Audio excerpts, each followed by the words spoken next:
You're listening to the Oracle Talk Radio Network. Hello, I'm Sabrina Carpenter. I'm Dasha. Hey, I'm Billie Eilish. What's up, guys? I'm Camila Cabello. Hey, this is Tate McRae. I love this station. I love this station.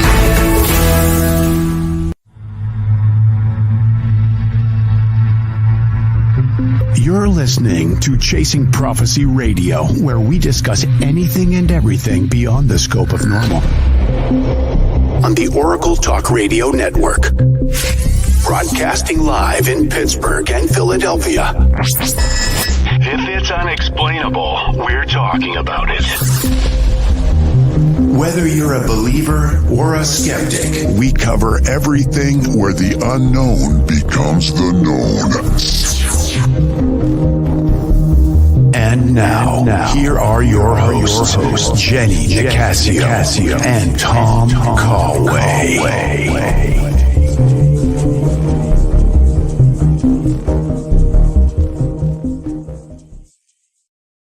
Welcome back to Chasing Prophecy on the OTRN network in Pittsburgh and Philadelphia. I'm your host, Jenny Nicasio. Sean is off sick tonight, who was filling in for Tom Callway, and he's filling in for Tom while he's on assignment. But unfortunately, Sean is under the weather today. So we got a good show tonight. I just want to thank everybody for being here tonight. And if you're coming into the chat, please share the link. Please, we really need your support to make Oracle Talk Radio grow. And we have a really cool show tonight. So first off, I want to thank you all for being here, being present in the chat. It was so much fun last week. We were really talking a lot, and I hope we can do that tonight. So share the link. And usually it's a little slow going in the beginning because Facebook is so slow and YouTube is so slow getting people notified. And I notice a lot of people aren't even getting notified. So if you aren't, let me know, because I want to see how many people aren't getting notified. So tonight, like I said, there's a lot going on tonight. We have some pretty cool guests popping in, and I have to make sure that I can't see them, so I'll make sure they're not here. So, you know me, dyslexia, I see everything backwards. It's not funny, it's true. So please share the link, and if you're jumping on, if you see me, please say hi so I can see you. Tonight, I want to do something different. If you have any questions for our guests, I'd love to bring you on actually in the show. So if you can come on in, that would be great. But while we wait for some people, because I have some videos I want to show you, because there's a lot of crazy stuff going on in the UFO paranormal realm. Hi, John. Well, I sent you a link, John. Here, I'll put it in the chat. Wait a minute. I did. I sent you a link. You mustn't have seen it. But let me go ahead and get it. I'll send it to you. I'll put it right in the chat. So if anybody else wants to hop on later, come on in. The more the merrier. I wonder who I sent it to. Oh, geez. I might have sent it to a different John. That's going to be crazy. But hi, Holly. Hi. Like I said, if you guys want to come on and be part of the show, that would be cool. If you have any questions for our guests. But before I bring John in, because he has to come on, I just lost my my little schnooker. I have my notes here, and of course, I know it's always gets lost in the shuffle because I can't multitask. Okay, I'm going to be honest with you. I can't. Holly, can you? Because I can't do it. Oh my God. Do you see the link right now, John? Here, I'll send it to your Facebook page. I posted it right in the comments here. Well, I'll go ahead and send it to you again in your Facebook page. Oh, there you are. Is that you? I can't see. I lost you. Wait. Oh, that's Joanne. Okay, we'll get to you, Joanne. My other guy, he can't find the link. Okay. I am going to send it to you in Facebook since you can't see it in, I don't know where you're. Okay, John. It's going to be popping in right there. Okay. So let me get back to where I was saying. I can't see you guys, so I got to get back. Okay. So tonight, first up, we have two fabulous guests. We have John Ventry. He's going to talk about MUFON conference coming up. John is a renowned figure in the world of research, known for his role as the former Pennsylvania state director of MUFON, the Mutual UFO Network, and his appearances on popular TV show Hangar One, the UFO Files. He's dedicated years to investigating. I first met John at a conference back in 2011 at I think it was WCCC. Was it 23Cs? He brings a lot of wealth of knowledge and experience to our discussion tonight. So John's a former political candidate, adding a unique perspective in his work in ufology. As an author, John has penned several books, including 1224, which delves into the intersection of UFOs and government conspiracies. Now, I'm bringing them both on the same time. Joanne's coming on too, Joanne Fawcett. And Joanne's life story is profound testament to a personal transformation. And after enduring significant hardships through seven marriages, is that really true? 7 marriages and a deep involvement in the Mormon church, she made a bold pivot, and she left her former life to explore the realms of ufology and many magic, elementals, paranormal. And through her many struggles, Joanne discovered her inner strengths and gifts. And we've had Joanne on the show before, and it was so interesting, and I wanted to have her back. So without further ado, we're going to bring on Joanne. Welcome to Chasing Prophecy again, and John Ventry. It's so good to have you guys here with me tonight. Thanks for having me. Yeah, Hi, John. Hi. Thanks for having me on. I think it's going to be a fun. Tom he's on assignment and he's going to be off for a while. But John Kelly, usually he was helping me out and he is under the weather. But I want to just mention people coming into the chat. Please share the link. Hi, Kurt. Hi, Cindy.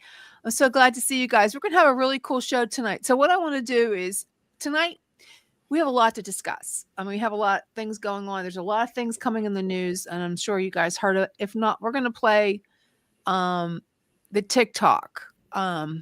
There's some videos. I want to play this first, and John's going to talk a little bit about the conference coming up. And Joanne, I want you to tell me what we talked about. She has a lot of crazy stories. I don't remember. You don't remember. You have the stories about the stuff that you mentioned last time about the UFOs and strange things that you learned through your ex-husband. But before we go on, I'm going to go ahead and play these TikToks and tell me what you think. I don't know if you heard about it, so I'm just going to let them play, and then you tell me if you've heard anything like this. And if you guys are in the chat, if anybody wants to come on, I posted the link up a little bit in the chat. So we're going to play the first one. This guy, and he's going to talk about and tell me if you heard about it. Meditative interaction. So these are two cutting-edge techniques that have shown repeatable success.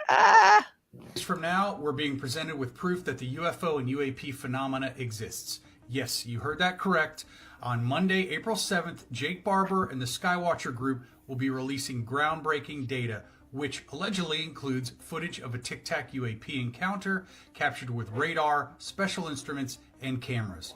And it's not just blurry dots in the sky. We're talking about allegedly clear evidence verified through rigorous step-by-step framework designed to filter out anything but the real deal. So Skywatcher, led by Jake Barber, has been developing a structured scientific approach to proving the existence of UAP. This includes methods like electromechanical signaling and neuromeditative interaction. So these are two cutting-edge techniques that have shown repeatable success in attracting UAPs, according to Barber. And guess what? The footage they're releasing on April 7th involves a Tic Tac. So Barber says they've tracked it, imaged it, and gathered radar data showing that it dropped from over 80,000 feet. That's mind-blowing. And according to Barber, the Tic Tac appeared for several days in broad daylight. He said that this is the most concrete evidence we've seen yet, and they're ready to share it with the world. Set your reminders for April 7th. This could be the most important UAP reveal to date. So stay tuned for updates. We don't want to miss any of this. Okay, did you guys hear anything about that? No, first I've heard. First you've heard? Is that the Tic Tac thing from like 2004 with the Navy? Or is this a new one? I think this is the newer ones. Oh, okay. But I have another video, and it goes back. It's the same thing, but they're getting a little bit more detail what they plan on.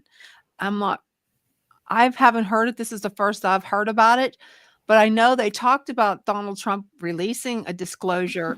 So I don't know if this is bullshit. I think that Donald Trump is so busy with tariffs that he ain't going to have time for UFOs for the next month. Well, I think I don't know how I feel about that, but let's go. Wait and see. Well, I look at it this way. It's a great buying opportunity. I just don't know when to get in. It's like, I don't know. Do you buy tomorrow? Do you wait? I know. I was looking at cars, and I was looking at a Hyundai, and my son said, "Mom, you better not, because they're going to be raising up it's going to be too much money." Well, I just downsized from 2 vehicles to 1. I kind of wish I kept the other one. It would have been worth $5,000. It would have been worth $5,000 more if I held it. No, we should have, could have, would have. Yeah. Okay, well, let's look at this one real quick. Okay. Phenomenon that can be crystals, beams, orbs, things that appear to be something. Taking everyone through what we call our 9 classes of UAP. And the 9 classes of UAP are what we use to try and separate and classify and differentiate between all the different things we're witnessing. And those 9 classes are really subcomponents of a broader, maybe 3 categories. And those 3 categories are something like actual craft, like machinery flying in the sky, to light phenomenon that can be crystals, beams, orbs, things that appear to be something like a plasma blob in the sky, all the way to flying creatures like what. Okay, flying creatures. That's going to be interesting. So first we'll start with Joanne. What do you think about this? Well, I don't know these people, and I'm kind of out of the loop on the really current stuff, but they act like nobody's seen anything or done any research up till this point. I mean, I've had my own UFO sightings. My ex and his dad worked with military-related UFO stuff, in the 60s, 70s, 80s. So it's not like any of this is new. It's not new to me. And if they have new evidence, great. But, people have been talking about what they've been seeing and hearing for years. So if these guys think they're just revealing something that nobody's ever heard about, it sounds kind of silly. I don't know. John, what do you think about this? Well, here's the thing. So, okay, he's going to show us video, imaging, infrared, outer red, any outies. What does that prove? Does that prove it's a UFO? Well, it proves it's a UFO because it's unidentified. It's unidentified. And I think that's where the problem is here. He's going to show it's a UFO. So what does that mean? Does it mean it's from Iran? Is it from Atlantis? Is it from our government? I don't know what it means. Is it from outer space? The 2004 Tic Tac video proved nothing to me. And when the government came out in 2017 and said, UFOs are real, I doubted them even more. Because I liked it better when the government said they weren't real, because then I knew they were lying. Now that they say they are real, I'm waiting for the other shoe to drop.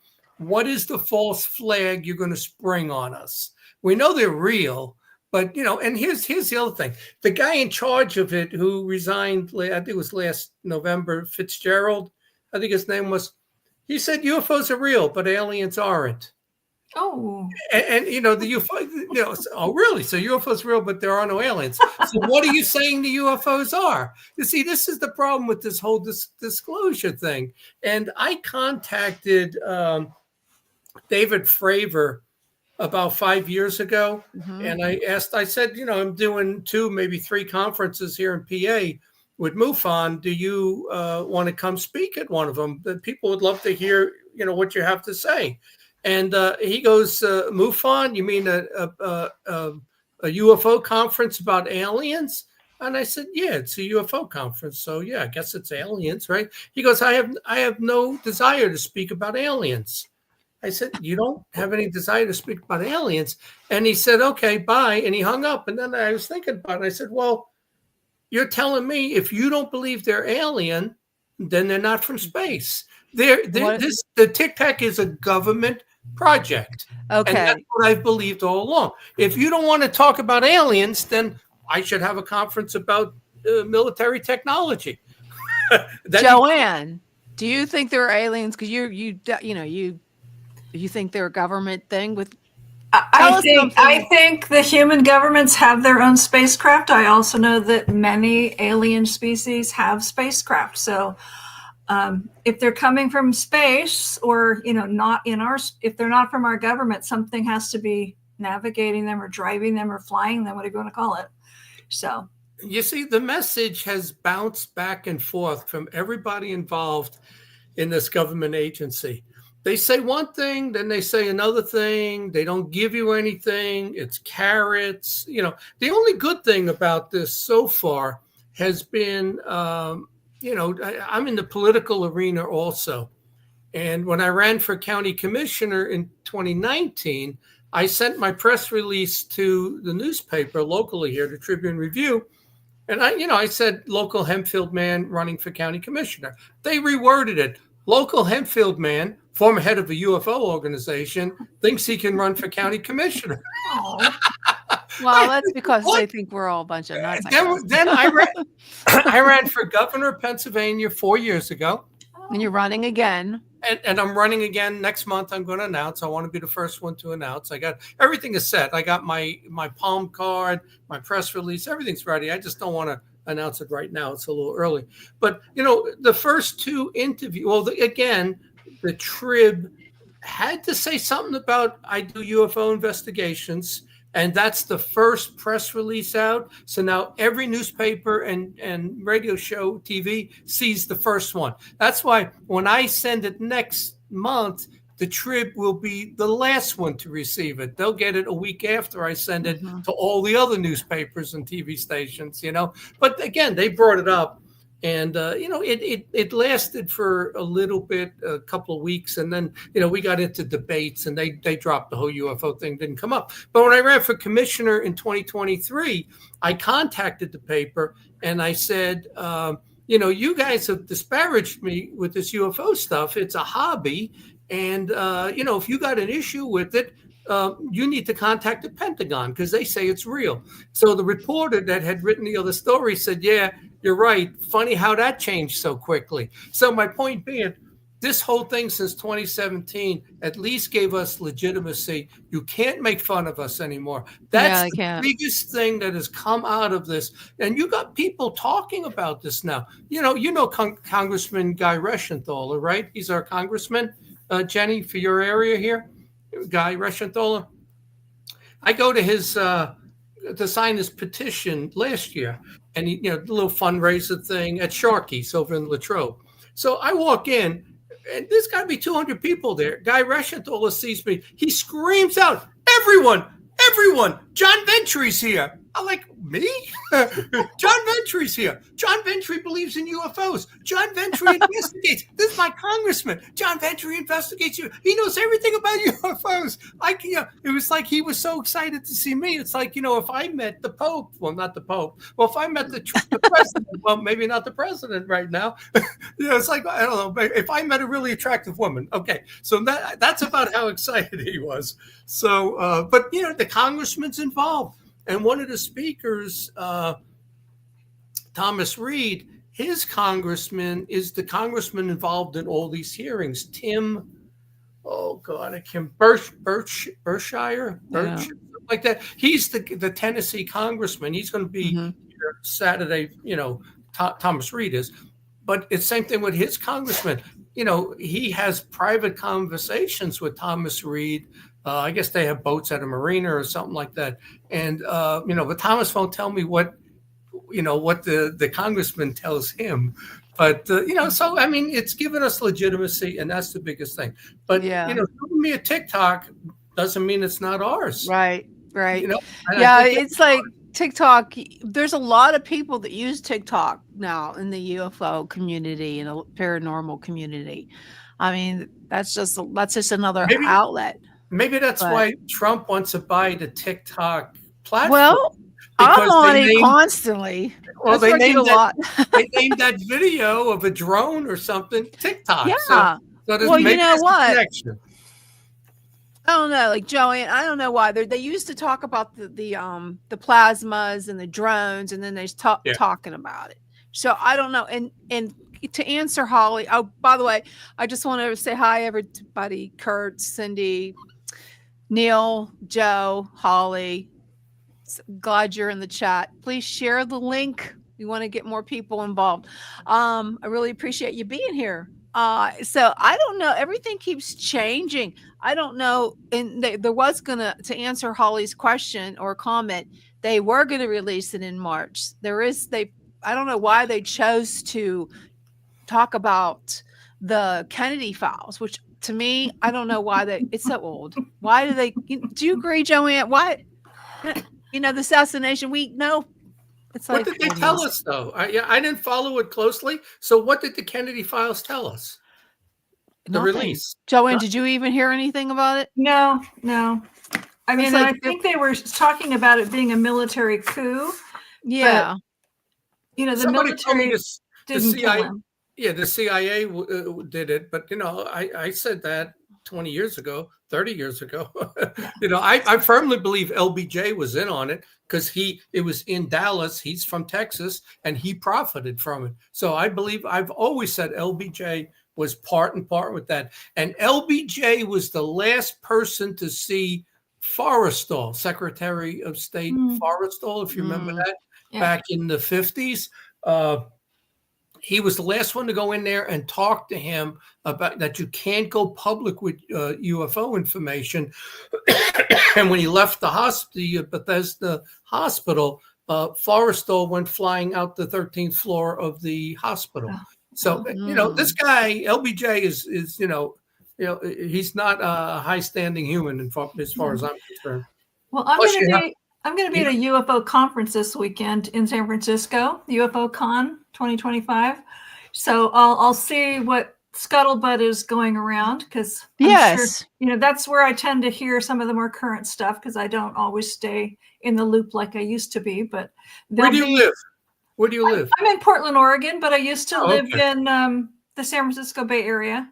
How far is that? 300 miles? Portland, San Francisco. 300 miles. It's an hour and a half flight. So. Oh, okay. All right. Yeah, I'm not driving. But I used to live in that area. So, and my friend is a MUFON person, and she puts on these conferences. So. That's good. That's cool. So, Tonya, tell us one of the stories that we were talking about. You said you had a couple stories that we didn't get to talk about last time. Something that you found to be interesting or scary that you could share with us that we would try, put us in that position. Like, what was it like to hear this stuff? To me, it wasn't. It was weird because I just kind of accepted it as true. But between listening to looking at my father-in-law's information and my ex-husband's information, and what I loved hearing about, because this helped me understand about different species, was a couple of huge treaty conferences they had between aliens and humans here on Earth, and one was in 1961. Yeah. And the other one was in 1971. The 61 event was in southern England. And the other one was in Iran. So you had like hundreds of species coming together and having all these meetings with, state leaders, political leaders, heads of state and scientists and things, trying to decide, well, do we let humans go off planet? Do we let them defend their planet? How many humans can we kidnap? Should we sell our used spacecraft? All kinds of interesting things. And it helped me learn about different species. And it also was an interesting view into how you deal with the logistics of hosting lots of types of alien species that, don't normally come here. and you had to provide for them, and you had to provide food for them, and lodging and stuff. And then, what do you do with the ones that don't get along with each other and things like that? So it was fascinating. And there was a huge treaty that came out of that. And one of the main things that I remember was that they put a ban on communication between civilians and aliens for like 50 years. And then they renewed it again in like 2011. That is crazy. So it's sort of like something you see on Star Wars. I mean, they were actually around a round table sitting, all these different aliens with the United States. I don't know. I don't know if it was an auditorium or round tables or whatever, because the ones that are used to living in the water, they were in big tanks, and other ones might have been able to sit. That is so crazy to actually think that actually happened. Yeah. And then for lunch, they said lobster, and they got offended. Probably. Well, there's one story I love, and I've actually visited this place. It's called Drogo Castle in the Devon area of southern England, and it's where one of the reptilian races was staying. And so they had a meeting there one night, and they like to eat live food. Well, I've been in the dining room, and there's a nice big patio and foresty area. Humans. Well, no, that's not what they ate for dinner, though. But they, the humans, well, they like to eat live food, but they couldn't be in the same dining room with the humans because our food offended them. They couldn't stand the smell. So they went outside and were given live sheep, deer, whatever. And then, the humans don't want to watch that anyway because it's carnage. And so the humans ate in the dining room, and the reptilians ate out in the patio. That is so bizarre to think that actually happened. So they didn't want to eat their food. Yeah, most of them are not used to eating cooked food. And, some of them that have been here longer. They're carnivores, huh, Joe? They do carnivore. They are. And, but some of them have learned to eat some human food. I mean, not human. I mean, they stopped eating humans, but they liked ice cream and soda and weird stuff. They learned to like some of ours. So when he told you this story, was he like, how did he do it? Like, was he like nonchalant, or was he like, this is what? Most of the time he would write up a report, and then I'd read it, and then we'd start talking about it. So he had, and then a lot of it, because at the 61 conference, he was a little boy. He was like 7 turning 8. So he was there with his dad, and he got to play with alien children. So he saw some of the meetings, but mostly he was just having fun playing with alien children. But and they got along, the children got along way better than the adults. So it was just fascinating to watch all this going on. And he was just amazed at how many weird looking species there were coming and going. And he wasn't afraid. He didn't bother him. And I guess he had been around that, whether he consciously recognized that that's what he'd been around since he was a little boy, really little boy. But no, it didn't scare him. He really liked it. That's crazy. John, what do you think about this? So my question is, the government, Pentagon came out in 2017, said this is real. They funded MUFON investigations. You might have been funded for an investigation back in 08, 09. That's when Bigelow was funding MUFON, when you were one of my field investigators, right? So we've done all of this. Why don't they bring one of these aliens out? I mean, I know. Why don't you? Why don't they're having buffets and having meetings, everything? If you want to actually prove this is real, and you got proof, then introduce us to. That's the thing I'm waiting for. But why don't they, Joanne? What do you think? Why aren't they just saying, okay, this is? They think we're like babies and we can't handle it. We're so desensitized. It doesn't. I don't think it'll bother me. That's good. Yeah, I don't think it would bother me either. For a long time, like for example, the 61 conference, most of the aliens, because they're so much older and advanced than we are, it's like they didn't even think we were sentient beings. So they don't have a very high opinion of humans to begin with. And you've got this treaty that's probably still in place, no open communication between aliens and civilians. So if that treaty is still in place, and I'm sure it is, for them to bring an alien like to a MUFON conference, everybody would be in trouble. So, and besides, I'm sure they would be afraid that they would be attacked, or they would have to do something to defend themselves if they felt threatened, and that wouldn't be pretty. You know, there's a few friendly aliens that have been our allies for years and helping our military, and so they will help us quietly. You know, like if we're fighting in another country against terrorists, they're probably there fighting with our troops. You're not going to see that in any of the public press, but it goes on, and that's been going on for a long time. You know, if there was a huge threat to our planet where, you know, it was about to be destroyed or whatever, our alien allies would probably come in and at least save the planet. Maybe not us, but at least they'd save the planet. So I think it's a matter. Oh, and the other thing is, I think some of them were getting closer to making themselves more known when COVID happened. And because they would have been, you know, worse off, that would have affected them as well. So that a lot of them had to leave the planet. But I knew that a lot of them were, you know, warming up or getting closer to wanting to make that happen. And, you know, the things or the people or whatever, whoever made COVID happen kind of put a squash on all that. We know who did that. John, go ahead. You were going to say something. Yes. Okay. So, you know, they have a treaty not to make in-person contact, but so show us a video.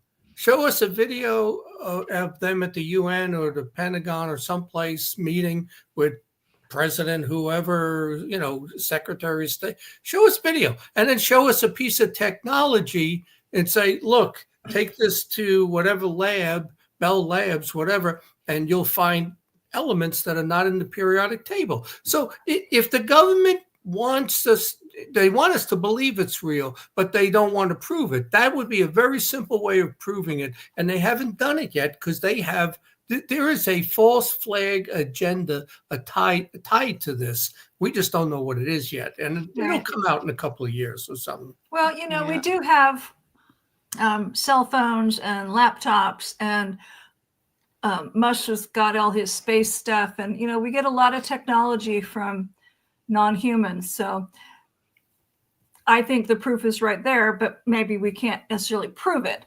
But we've been using their technology for a long time.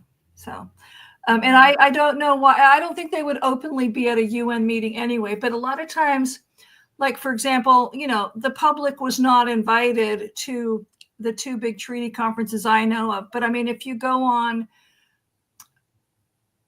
and everybody was sworn to secrecy, so you couldn't go home and tell your constituents, oh, I was just at this meeting with a bunch of aliens, you know, and whatever. But there were some well-known, you know, people at these conferences, and there's pictures of the one in Iran, the party that was the cover for the conference in Iran in 71. That's all over the internet. It was the Shah of Iran's big 2,500 year anniversary party of their monarchy. So you knew people were there out in the middle of the desert for this fancy party, and it's covered. You know, they have a cover for these things. And most of the times when they have these meetings, you know, there's some kind of cover event, and the meetings are private.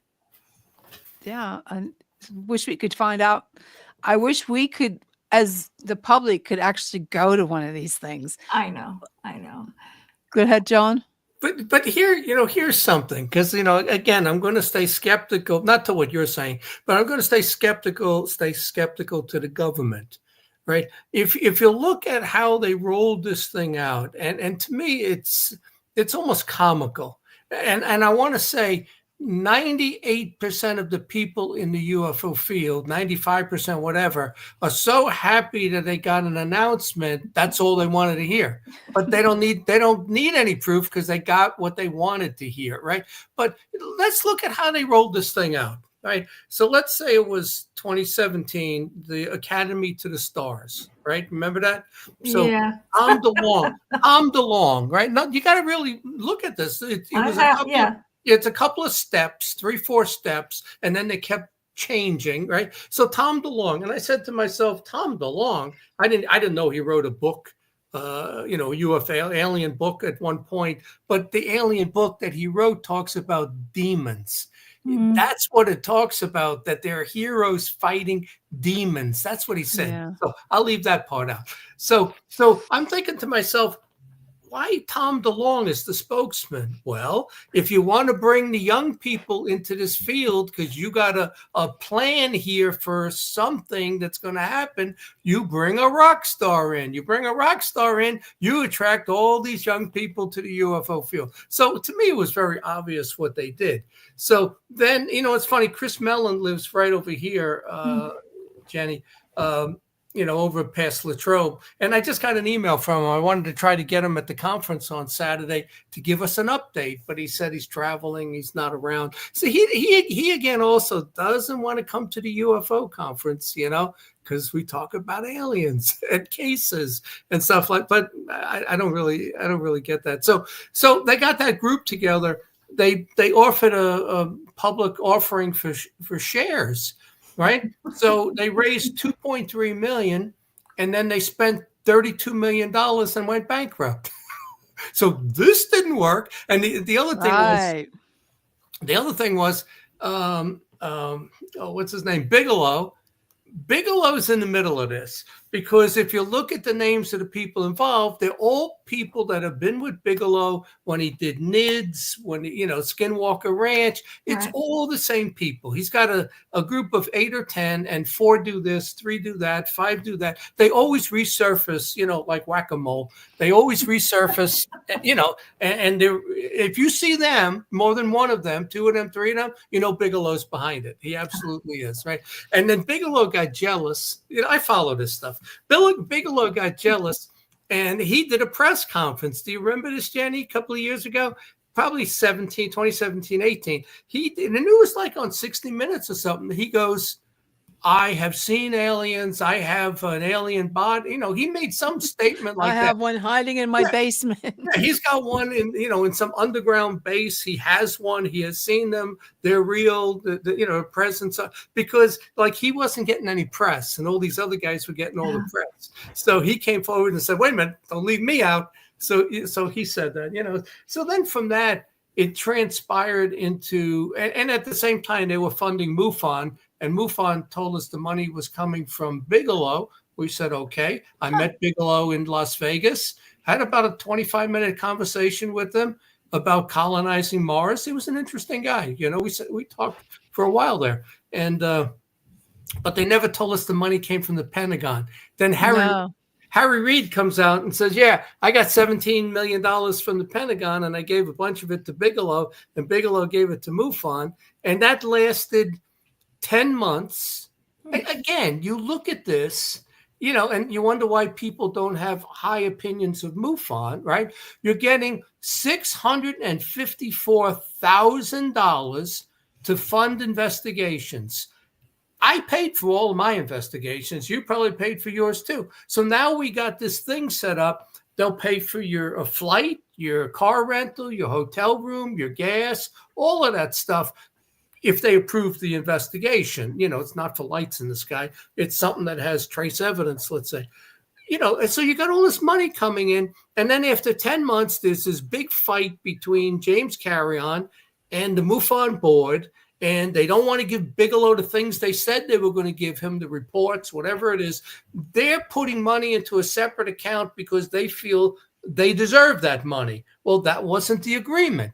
The money goes for investigations. You can't just take $5,000 a month and put it in your MUFON account because, you're utilizing our equipment.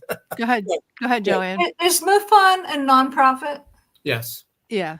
Okay, I'm a bookkeeper, so my red flags are coming up. Yeah, they're a 501c3, and the Pennsylvania chapter, I made a 501c3 also. Right. Yeah.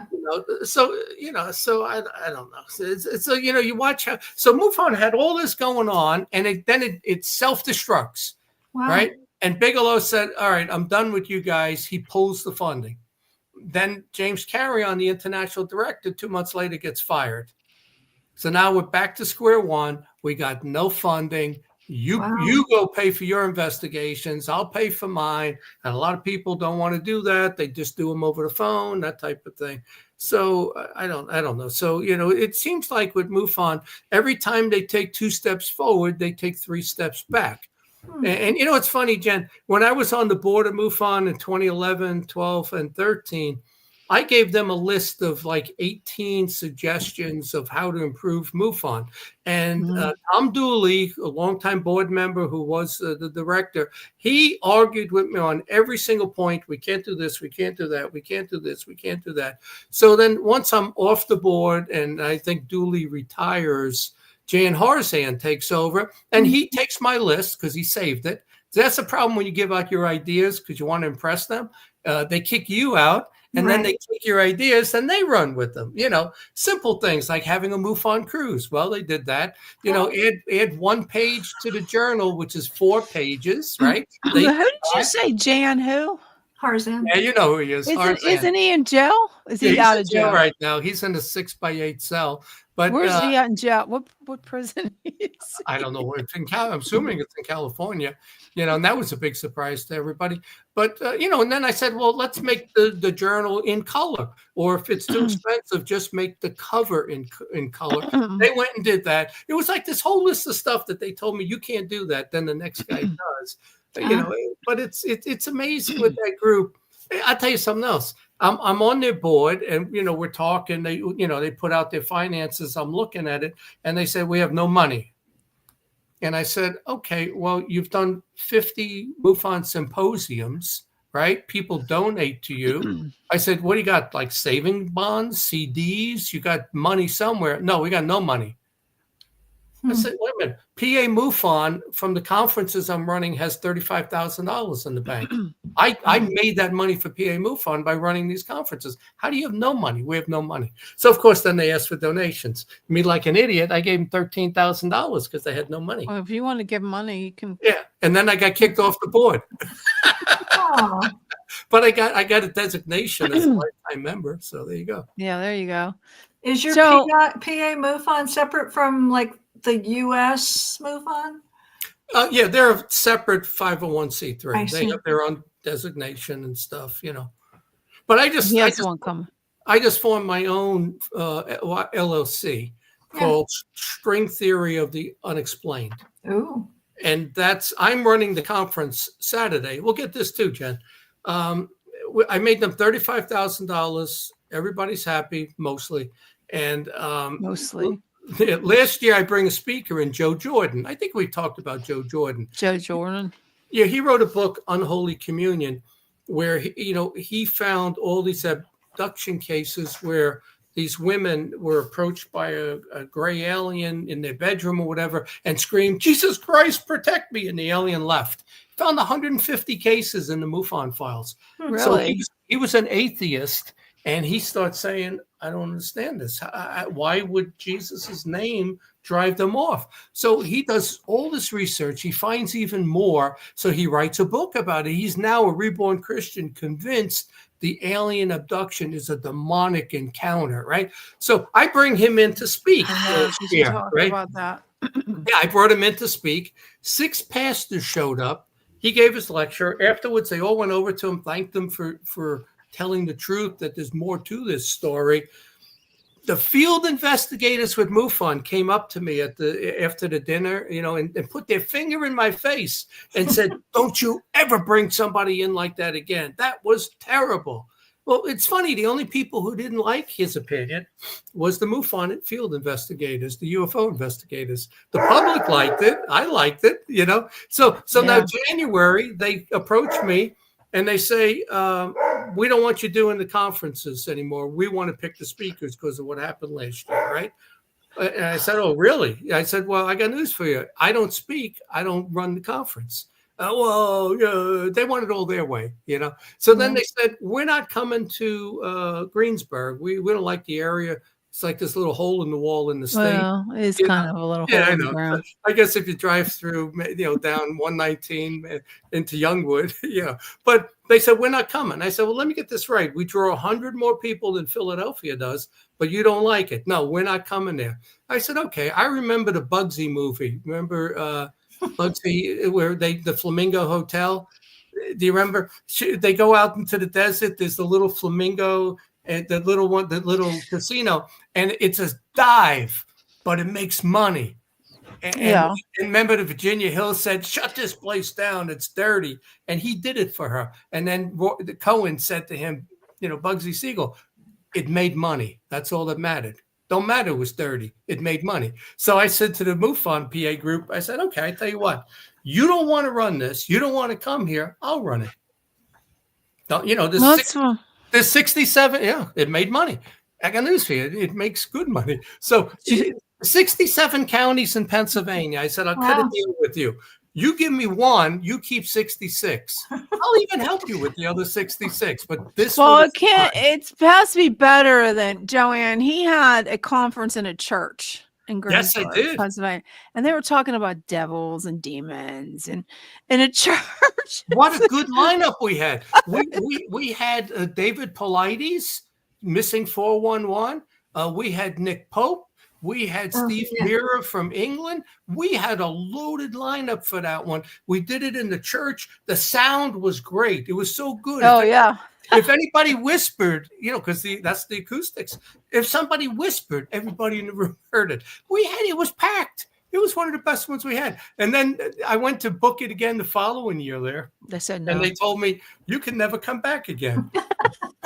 The parishioners threw a fit. They said we were trying to be open-minded and allow other types of, bookings in there. But they said the congregation didn't like a UFO conference being there. So that was the end of that. So I don't know how we got off on this tangent. I don't even remember what point I was trying to make. But you know what's interesting? And I was going to say, one of the earliest UFO conferences I ever spoke at was also held at a church in California. But really, what's interesting is that all the major church leaders know about this UFO stuff and work with the governments, but you're not going to hear it from the pulpit. So, well, yeah. So are you still a Mormon? Oh, no. I left the Mormon church probably almost 30 years ago. They believe in you. They believe in life on other planets, right? They don't preach that they believe in life on other planets, but the Mormon scriptures talk about God creating other planets. It's like, well, they're not going to be uninhabited. They just don't all look like humans. I mean, they're not all humans. That's was my theory is according to Genesis, how God created the heavens and the earth. When it came down to when he decided to make, because he wanted someone to talk to, I guess, a companion, he decided to make another being. And this is my theory, and I think I told you before, John, that before he made us in his image, he made all these other creatures, and instead of destroying what he made, he just put them in different spots of the universe. That's my theory on aliens. And it could be. I mean, Islam believes that also. Mormons. Oh, I didn't know. They believe in life on other planets. So I don't. I think that because people say, well, that just totally. How can it happen? God created. What does that do about Christianity? I said, it didn't do nothing about Christianity. It's still, he just created all these other people. Well, and the certain planets are not going to sustain human life. You create life that's going to be able to live on that planet and in that atmosphere. So, that theory works for me really well. But, I know in several cases, the reports that my ex wrote, it's like, okay, the Mormon leaders are helping our military with this thing, and the Catholics are helping them with like debris from crashes and, So, and the Catholics have observatories and stuff. So most of the main big churches are all involved with this stuff. Yeah. They just don't preach it from the pulpit. They were not talking about this when I was an active Mormon. Joanne, when you went to UFO conferences, did you ever experience any paranormal activity, lucid dreams, out of body, anything like that? Well, the paranormal activity would more be that there were a lot of elementals. Yeah, I was just going to say that you were reading my mind. I was going to ask you about that. Every time I was speaking in England, there were always elementals there, and I wasn't the only one who saw them or experienced them. And I probably brought some of my own with me from California when I went. But we would take pictures, and you could see them everywhere. And for somebody who doesn't know what that is, who's listening, it's the fairy realm. It's just that they're not all fairies, but the elementals, they're energy beings. From nature. Yes, they're nature, elemental, interdimensional beings. Most people see them as orbs, sometimes colored, sometimes not, but they're pretty cool. Jen, did you ever have any paranormal activity when you went to, I don't know, was my conferences the first one you ever went to? Actually, yours was the first conference. So Yeah. you ever have any stuff? I've happen had so afterwards? many things happen ever since I got involved in this. I mean, I can't even tell you how many strange things I've had happen. I've heard that And- from everybody. Connie Willis on Coast to Coast. So many people claim they had a lot of bad luck also happen after going to conferences and getting involved in the field. I don't know about that. I mean, I've had a lot of bad luck in my life, but I've also had a lot of good luck. Well, So when I don't know. you have contact, let's say, after having contact. Well, the reason why I got into this field was because my son had a encounter when he was 6 years old. And that's when I wrote my book, From the Sky. That's when I wrote my book. That's what got me into it. I don't know. It hasn't when I started to go in paranormal investigations with Sean Kelly, and the very first one, I had some crazy things happen to me. I don't know. I just think if you're open to it, it's going to happen. Don't you agree, Joanne? I mean, yeah. And I was going to say, usually more of my paranormal things have not been related with a UFO conference. I mean, I've had lots of paranormal experiences, but they've been, visiting historical sites and, just, seeing ghosts here and there and talking to ghosts and talking to spirits and stuff. And I was going to say, in 2010, I was brought to Philadelphia to speak. My friend, Bob Urey. Did you know Bob Urey? Sounds John? familiar. No, okay. He was from Philadelphia, and he put on a lot of conferences way back when. And in 2010, he had me come to Philadelphia and put on a one-day conference, and I just spoke all day long. And I was doing fine until like one of my last talks, and I was going to do a talk on the Dulce base in New Mexico. Oh, I like that one. And I'd been eating, I'd been hydrating all day, and all of a sudden I felt so sick and my head hurt and my body, and I felt like I was just going to fall over. And it's like, okay, something doesn't want me to talk, and something's probably I don't know what the word is, zapping me or something. But I rallied and gave the last talk or two. I can't remember whether that was the last talk or the next to the last talk. But it's like, I'll be darned if I'm not giving this talk because they want to hear it and it's a good talk. But that's the only time I've really had a bad experience, at a conference. I'll tell you, for me, I didn't know anything about UFOs till I was 41. That's when I joined MUFON. Me too. I went to Comic-Cons, horror cons, famous monsters of filmland. Nothing ever happened. I'd go to the big one, Chiller Theater in New Jersey, and I never had anything happen afterwards. I go to my first UFO conference in DC in 1999. All right. I joined MUFON in 98. I said, let me go to the symposium. It's a big 3-day event. And I get home, and I now have 4 nights of out-of-body experiences, lucid dreams. I'm seeing these hybrid kids. There's something in the room. You can feel this heavy presence. And I couldn't sleep. I closed my eyes. I'm waking up every hour, and I'm kind of, you're dreaming as you're waking up that something is standing next to you. And the thing was hairy type creature was standing, and I would wake up swinging my fist. I hit the bedpost. I broke my wrist, probably broke my hamate bone over there. So I'm saying to myself, why does this happen after a UFO conference? It's never happened for any other paranormal horror con thing I went to. My girlfriend at the time, she jumps on the New Fork site and says, John, there was a UFO report in State College and Morgantown, West Virginia, the same night you got home from the event. And I said, if you draw a line from Morgantown to State College, it goes right over my house. Wow. So, I don't know. There's something to this. And then, so then I go to the symposium. I'm on the board. Now, this is probably, no, I'm not on the board anymore. This is like 2015. And I go to the MUFON symposium, and Jen Harzan's there with his wife. And, it's bothering me because I got something in my house. This is another story that something showed up in between, in between season 1 and 2 of Hangar 1, which I was in, all 20 episodes, something showed up in my house. Wow. I saw it one time. It wasn't human. Could have been alien, but it was malevolent, right? So Wow. I'm hearing noises. My dog's going crazy, reacting to it. So I say to Jan and his wife, I said, guys, I got to tell you what's going on in my house. This is weird. It's like I finished filming. I get home and I got something in my house. The wife says, John, I have seen shadow people walking up and down the aisles at the symposium a couple of times. She's a devout Catholic, and she goes, I've seen them walking up and down the aisles. And I said, well, why are shadow people at a UFO conference? She says, I keep telling Jan, this is evil.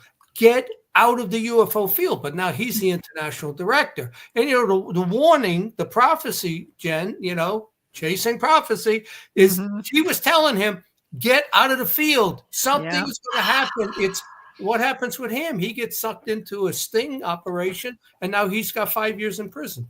Yeah, but you know what? Got out.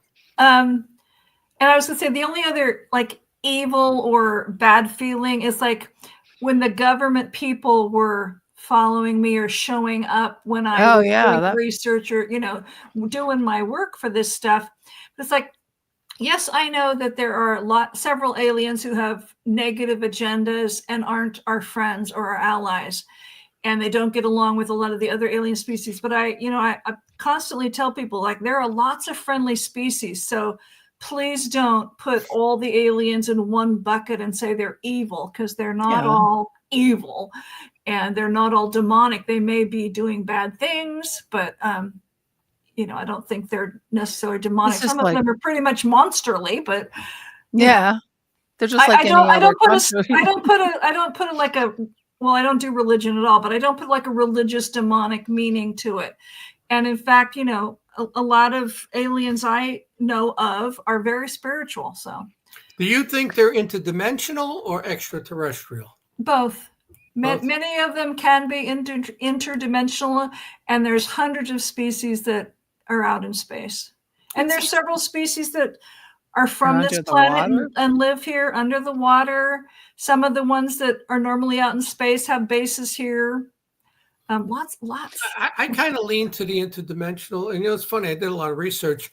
A lot of famous people who are recognizable names say they're interdimensional. They went from the outer space theory. Well, no, they switched. J. Allen Hynek, Jacques Vallée, big names. They switched from the UFOs from space because they couldn't answer a lot of the questions. How did they get here? How do they cover the distance? But the interdimensional thing was they could just appear right next to me. Yeah, that was for example, Bigfoot.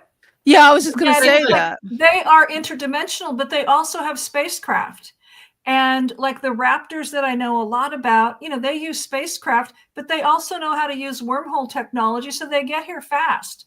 And there's a lot of species that travel through vortexes and, the wormholes and stuff, but they're interdimensional. But different kinds have different crafts with the ability to get here different ways. So. Well, we had 2 cases in Pennsylvania with Bigfoot and UFOs at the same time. And I'm trying to think. The first one, kind of like the Bigfoot disappeared. 1973 in Uniontown. This family came home and there was a Bigfoot there, and they got out with their guns and they fired at him. And he just poofed out. But there was a UFO. There was a UFO there, and then the UFO left. That area under the UFO was bright, like you didn't need a light. It was shining. They called the state police. He made the same thing. He goes, I don't need my flashlight. This thing shines where it was. And then 1973, 66 at Prescott Island in Erie, PA. These people from Jamestown, New York came over to Prescott Island, and they parked their car on the beach, and then they got stuck. So there were UFO sightings that day. Matter of fact, Fred Lane. Do you remember Fred Lane, Jenny? Fred Lane, no, up there in Erie. Yeah, he was a witness to it, him and his wife, but he was a state section director for me up there. But so what happened was there were 5 of them 3 stayed in the car. 2 said we're going to go for help. And they came across a cop, I don't know, it was a park police, whatever he might be. And he goes, well, we'll go get a tow truck and that type of thing. And I'll check on your friend. So they left. So the 3 in the vehicle then said that something, there was like, bushy type, bushes, tree type area came out. They said it was a Bigfoot. It shook the car. It scratched it. They were petrified. This thing was big, shaking the vehicle. But, and then the cop is not that far away. He hears it. He starts running towards them with his gun. He actually dropped his gun in the sand, couldn't find it, but he kept running. But then it was gone. So what they did was in the morning, and I got pictures of this, pictures taken at the time. There were footprints in sand, which is not that great, but they were deep, big ones. Project Blue Book showed up, and they filled they made casts of the prints. Cool. And I have a picture of like the park ranger pointing to a tree on an angle that fell, and there's fur stuck. Like wow, got pulled off. So right? crazy. So Blue Book shows up. They go over and they take all of the casts from the state police, because it's the Air Force. They said, we want all of that. We want the fur. We want, and then they kick sand in the footprints, and they take everything. And they, I'm trying to think on that case. I think they left that one open. They didn't discredit that one. But what's the funny thing with Kecksburg, and I'm going to talk about that Saturday, is that Kecksburg, 1965 was the year earlier. Blue Book never showed up to investigate that. As much evidence as there was, the military. Was Blue Book still was it still open? Yeah, until 69. They closed in 69, but they never mentioned it. I got to add that to my case, to my presentation. Yeah. I just thought of that. I got to add it to my PowerPoint for Saturday. Blue Book never investigated it. So before we go, tell me what's the lineup for MUFON conference? Is that backwards? Oh, there it is. It's not backwards. No, it's sometimes you put it up, it's backwards. Okay, so we're doing the conference on Saturday. It's at the Westmoreland Community College in Youngwood, not Latrobe, Youngwood. So you got James Krug speaking about alien deep underground military bases. Oh, Michael Stratt. Yeah, Nick Pope is coming in from Ancient Aliens. He's going to talk about what did we learn from the pandemic and how do you apply that to aliens when they show up, and what if there are viruses, that type of stuff. So Michael Stratt, who you've probably seen, love him. Yeah, he was in Hangar 1 with me. Funny thing is, I did 20 episodes. Let's say he did 6 or so. I never met him. That's great. Because they film on different days and stuff, so you don't meet them, right? So he's talking about retrievals of the third kind. Thomas Reed, he's another interesting one. Yeah, he was on a couple of weeks ago. Yeah, Massachusetts. Oh, he was on. Okay, so he's the state of Massachusetts gave him a certificate recognizing his case from 1969 as a real. I think it was the first and only real UFO case that they've recognized. And then I'm doing Kecksburg and the research I did. Hank Bachman's not coming. He got scared because it was a UFO conference. He's chickened out. But so we're not doing pre-registrations. Just pay. It's $35 at the door. Great price. We got big names coming in. And still at $35, we're still the cheapest UFO conference. Well, I remember when it was $65. Not ours. Yeah, it was $65. Oh, with dinner when we did a dinner. Yeah, we did a dinner also. And it's funny, all of these conferences, you can't do the dinner anymore. The dinner we were charging 25 or 30. 30, I think it was 30 for dinner and 35 for the conference, right? So now the dinner alone is 40. And then you got to pay, the gratuity and all of those. They get 26%. So we dropped the dinner. And then over in Philly, we were paying $43 for a cocktail hour on Friday and an Italian buffet on Saturday. It was $43, right? That's correct. So I get the contract from them. It was like 3 years ago. It went up to 120. Wow. I said, you went from 43 to 120? Well, we dropped the dinner over there too. So It's crazy. unbelievable. Joanne, any last thoughts you want to share? I was just going to say, I'm glad. I mean, I know there's a conference going on in LA this weekend too, but I don't. Anyway, I won't say anything about them. I did not have a good experience when I spoke for that guy. But in San Francisco, if people are on the West Coast and they want to come to a conference this weekend, UFOCon 2025 is near the San Francisco airport at the Crowne Plaza. That's the name of the website. So Lorianne has really good speakers there too. A lot of them are experiencers that have never spoken before. And she usually has Michael. So I doubt he's doing both coasts. He spoke at her conference in October when I was there. So that's good. So people have lots of choices this weekend. So are any of these streamed that people can watch? Lorian's is not. They usually film it, and then maybe you can pay for that later, but it's not streamed. Yeah, because half the time the hotels, they don't have the bandwidth for that. Yeah. She's tried. John, is yours streamed? No, we don't do that. We film it, and it will be available, all the lectures at some point. But we do film them. Okay. And how can someone get in hold of you, Joanne, if they want to learn more about you and your books? Well, my non-UFO books, my website is joannefawcett.com. And if they still want to get reports that I sold about all this space and alien stuff, that's edhca.org. No, sorry, edhq.org.